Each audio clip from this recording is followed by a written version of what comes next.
My first act of rebellion happened at 7 years old. I ran away from home, my Barbie suitcase packed with nothing but books. My mother never even tried to stop me. She sobs into her laughter when she retells the tale, I guess. Hurt people love a good story. One of the first slave rebellions happened in the early 18th century. Nat Turner led an uprising that would see over 50 white slave owners dead. Armed with nothing but biblical prophecy and batons, he read of a freedom that could only come by force. He told it again and again, I guess. Hurt people love a good story.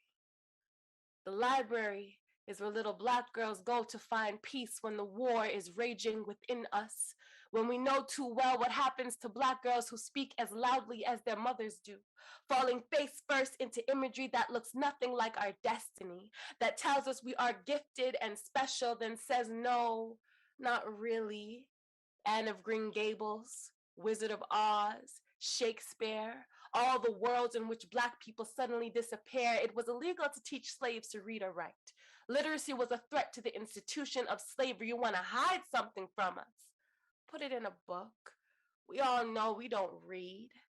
3 Black boys enter the library where I work on a Sunday in search of books from the literary canon. I show them the Black author section, give them James Baldwin, Frantz Fanon, Zora Neale Hurston, call it reparations. I sit behind the counter now. White female aggression is now nothing more than a nuisance that sits beside me asking me for help. Call it reparations.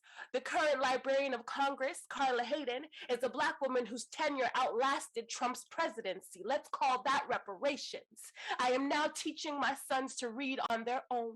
They cry when they struggle with words they do not know, think that there was something wrong with them, but isn't that Black privilege? To struggle with a language that has more names for you than you have for yourself. And haven't we read this story before?